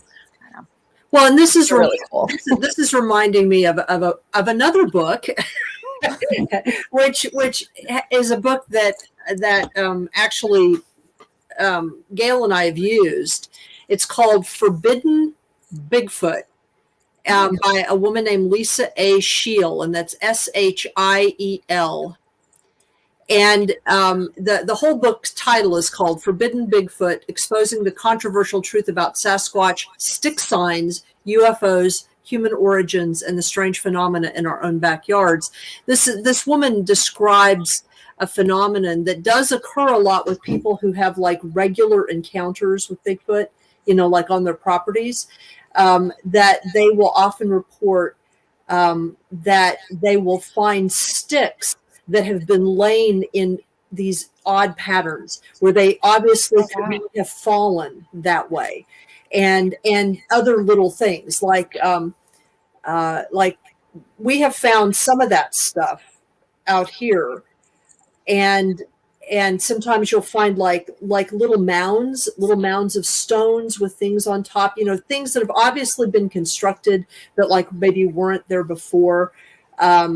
We've had, she also describes very clear instances where her horses' manes and tails have been braided, you know, which is, you know, that harkens back to fairy lore, obviously. Sure. But some of these signs are really interesting, and I know that in my indigenous teachers that I've talked to here, where I live, have told me that it was not uncommon in the past for Masinkwe, who is their designation for the being that we would probably call Bigfoot.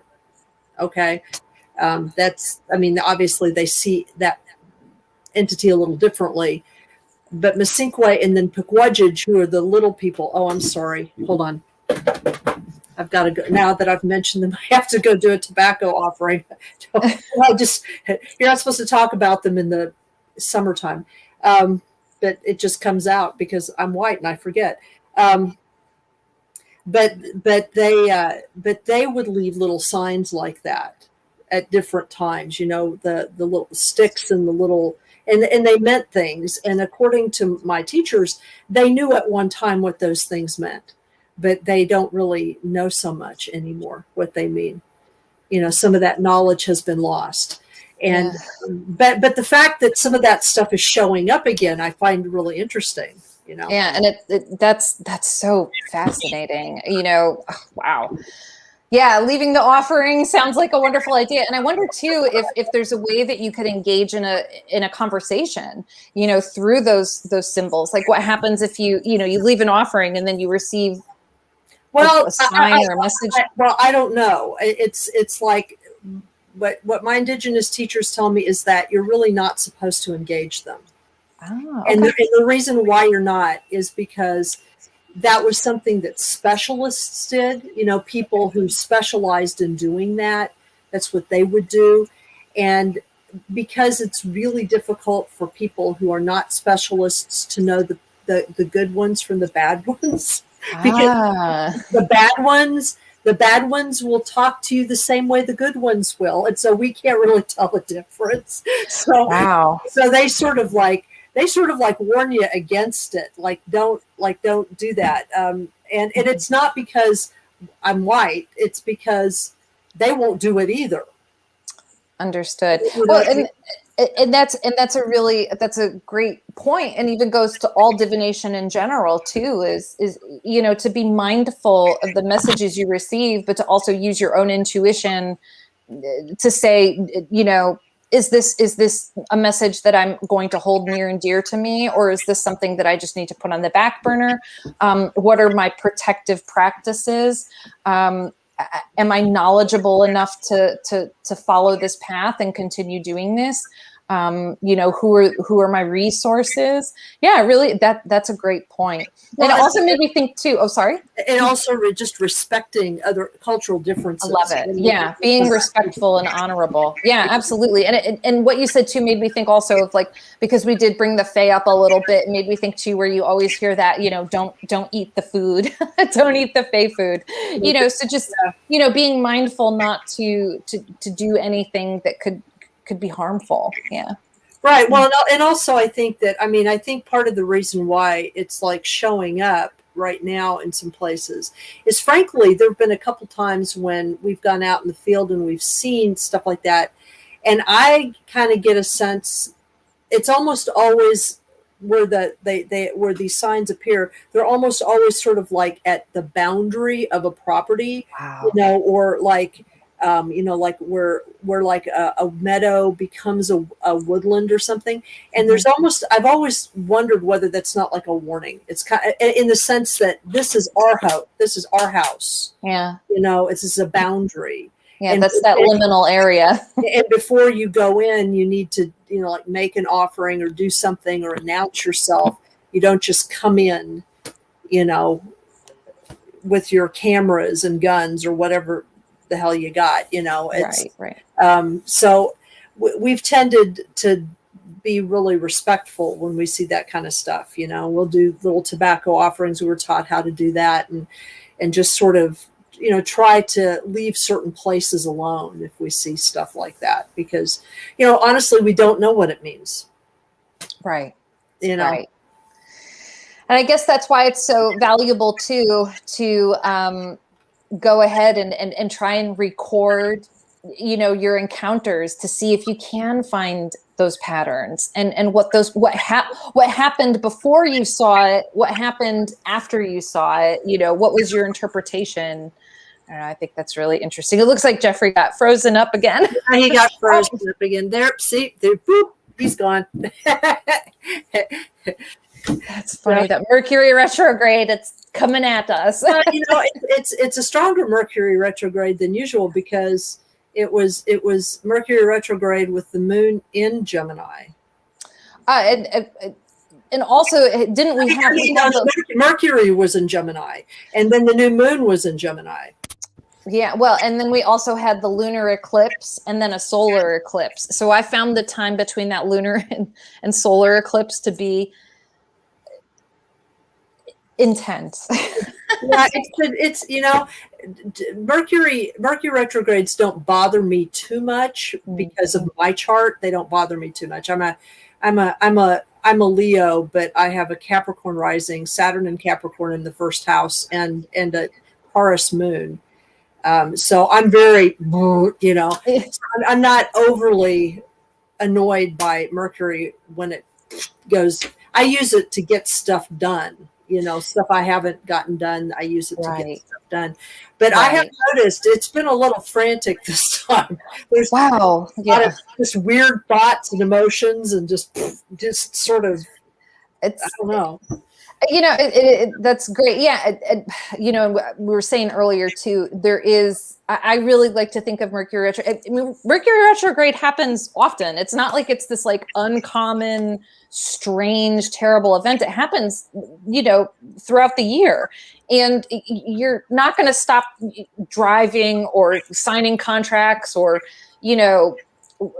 using your computer just because Mercury is in retrograde. We need to look at it as an opportunity to, like you said, button up those loose ends. It's like, this is a time for me to maybe we need to reflect on something that we just haven't closed on, or maybe there's an open wound that needs healing and we just need to release it. I like to think of those, and actually she's in the book. Susie Kerr Wright is somebody that I spoke to about astrology, to get her opinion in her voice, because she's a great astrologer. And she always said that with retrograde, you can use all those RE words, reflect, release, respond.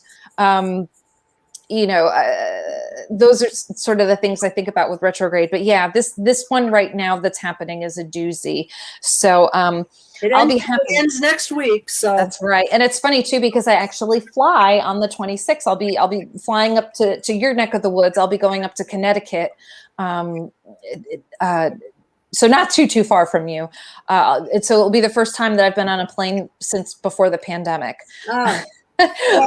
Well, it's good that you're going after it goes direct. So yeah, it is. And I've been vaccinated, so I'm not too anxious, but I've always been a nervous flyer anyways. So I'll take lots of deep breaths. I'll probably get some Pinkberry when I stop over in Baltimore to have something satisfying and soothing for my flight up through New York and into Connecticut. So where are you landing? Bradley. I go into Bradley, okay, that's not bad. Which is great too, because they have all sorts of like Hartford Whalers stuff and the gift shops there, which I think is super cool. And and my family lives right outside Hartford.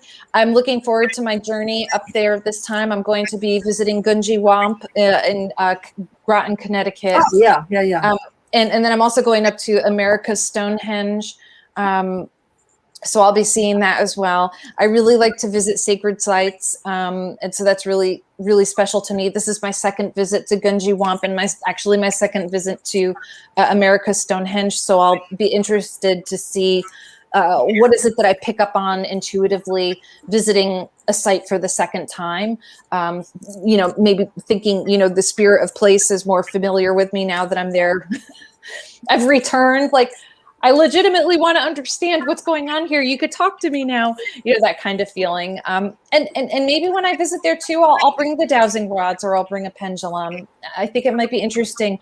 Even I bring tarot with me to sacred places too, and like to pull a couple cards to see, what conversation comes up from the cards in response to the different locations as well. So it might be fun to see what happens at Gunji Wamp, because it's such a mysterious location.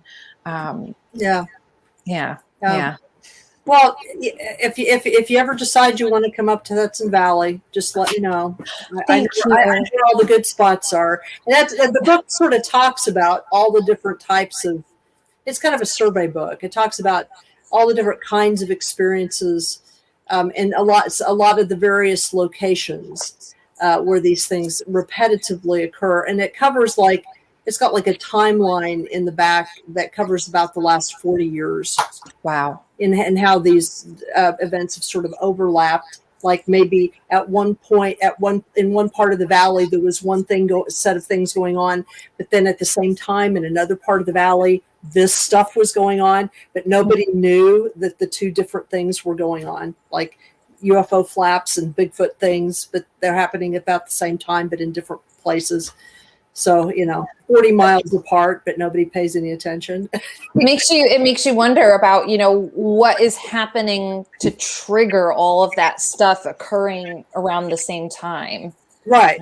Well, yeah, that's a John Keel question. Yeah. So let's see, we're at 9:52. So normally what Jeffrey does at this time, because the show basically ends at, well, I'm at Eastern time, so I guess it's 8:52 to you. Is that he always asks, okay, so where can people reach you? Do you have a website, author's page? Yeah, sure. There are a few different places. If you're a social media person, I'm the most active on Twitter, and you can find me. My name there is Kiki D333. So that's a great place if you want to connect with me on social media. If you want, you can also find my website, kikidombrowski.com. If the name is too challenging to spell, just Google Kiki Tarot, and I tend to come up right at the top of the search. And I also have an author's page now. I built an author's page on Amazon. So if you're an Amazon shopper, you can follow me and see what I'm up to. I have some more projects in the works. I have a lot of writing projects happening. So you can follow me and keep up with the stuff that comes out. I think those are probably the best ways to reach me. And if you go to my website, Kiki Dombrowski, you could find all of my, social media. I'm I'm even on Pinterest. Like, you can find me anywhere. But, and if you find me on Facebook, please, send a friend invite. Just let me know how we know each other. Like, hey, I heard you on X, Y, and Z, I met you at something, just so I know. And yeah, you could email me anyway through kikidombrowski.com. So yeah. All right. So those are all the places that you can be gotten. So I'm waiting for Joe he's going to pop in here at any moment. And then he'll be able to wrap us up, because there's some kind of thing that you're supposed to say, that this is Church of Mabus, blah, blah, blah, blah, blah, blah, which, of course, since Jeffrey always does it, I have no idea what it is. Well, it has been such a pleasure talking to both you and Jeffrey. And I'm so, grateful that you would, spend time with me tonight. And I'm really eager to get your book and Jeffrey's book on my shelves. So I'll have to order them. Right. Well, and like I said, talk to, I've had several conversations. I mean, Steph and I have done a number of different interviews, and she knows all about the book, and she can fill you in on stuff too. She can also fill you in on how the weirdness that Jeffrey and I are at different times. So, the different things that we do. So, but it's been good to have you on. So I'm glad that you are a your Leoness, your Leo ascendant is a presence in the room. Thank you. I notice it sometimes more than other times. Like, a lot of times I really feel the moon and cap energy in my life a lot more, but every now and then I do or say something and I'm like, I think that was my Leo rising. It just kind of blurted out right there. Who said that? That wasn't me, Yeah. Yeah, well, it's interesting having Leo Capricorn energy, because I have that too. Yeah. Those are two really interesting energies, because you would think the Sun and Saturn, that they would be really opposed to each other in certain ways. One is the ultimate expansion, or an ultimate expansion. One is contraction, right. but the thing that they both share is this sort of sense of dignity. Absolutely. And you need expansion and contraction to give birth, right? So yeah, you need a little of both. But yeah, I love that. They are truly dignified. Yeah, they both are really concerned with dignity. So you don't want to humiliate them. No, absolutely not. Yeah. I tend to go a little bit melodramatic if I get embarrassed or Oh, well, you know, that happens. So well, yeah. I guess that's the show. I don't know. Yeah. I'm just waiting for Joe to show up. I don't know where he is. I mean, it suddenly occurred to me: what if he went offline and we're just like in the void? We're just gonna chat and chat all night. Well, at that point, then we're just gonna start pulling cards, you know. And Well, I mean, we're still live because I have the live ticker up here. I So see it. Yeah, I That's still know. going. So we're still going. Yeah. Well, here. Well, you know about this, don't you? You know about the Edward Gorey deck. Have you heard about? I know about Edward Gorey, but I didn't know there was a deck. Yeah, That's kind of cool. he created a deck. It's called the Fantod Pack, and Ooh. and it's not a tarot deck.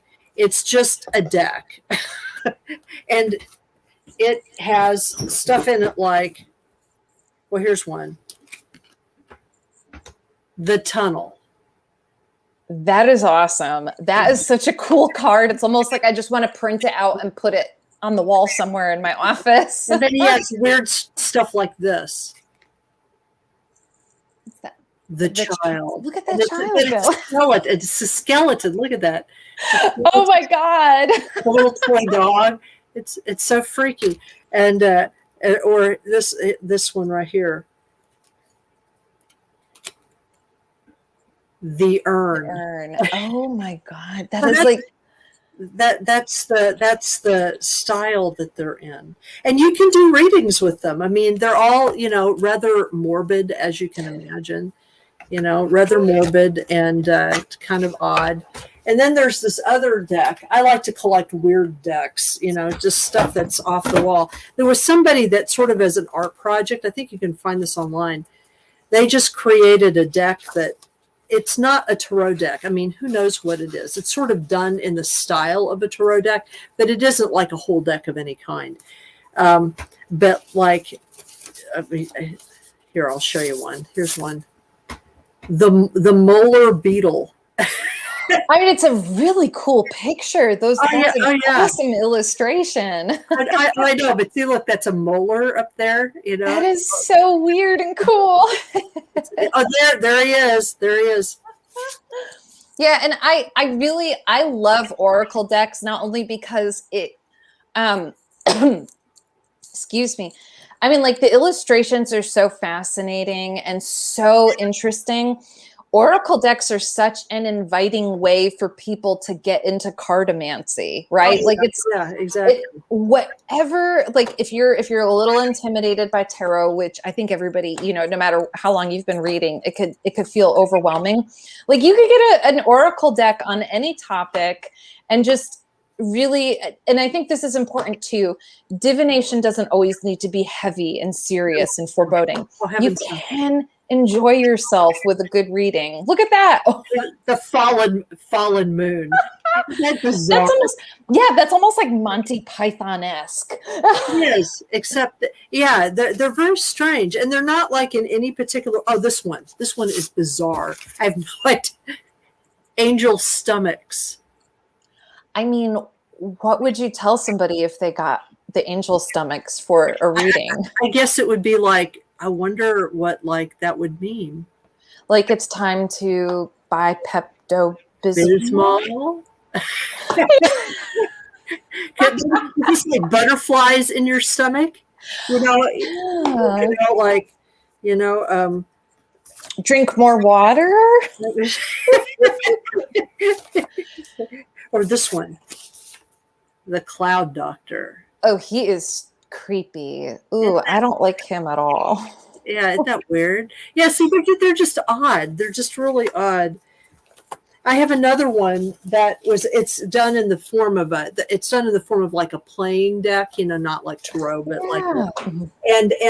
but it's all based on, it comes from Germany, and it's all based on industrial things. Wow. So, you know, like a blasted, wasted industrial landscape. So it's like towers, you know, like the factory towers. It's creepy too. Let's see if I can find it here.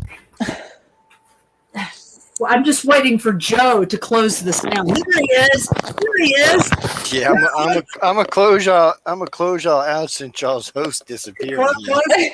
And would you do the official closing too? I will. I will. Y'all have been listening to Church of Mabus with Jeffrey Pritchett and Wham and our lovely guest here. Guys, don't forget, coming up next is what are we on tonight? Oh, Science and Beyonds. On tonight I have John and Emily Goodwin. We're going to be talking about Writers of the Future. Also, we have 3 shows up for People's Choice Awards. So we'll be discussing those 3 shows tonight that are all up. The reason we're bringing them up is voting starts at the end of the month, so people get out there and vote. I know the Centralist is up for it, the Outer Realm and Writers of the Future are all up for awards this year. So be sure to check that out. But on that note, I'm going to let y'all get out of here. Remember, people, y'all are listening to Church of Mabus tonight. Everybody, you got anything else? Good night, guys, and stay tuned for the next crazy people.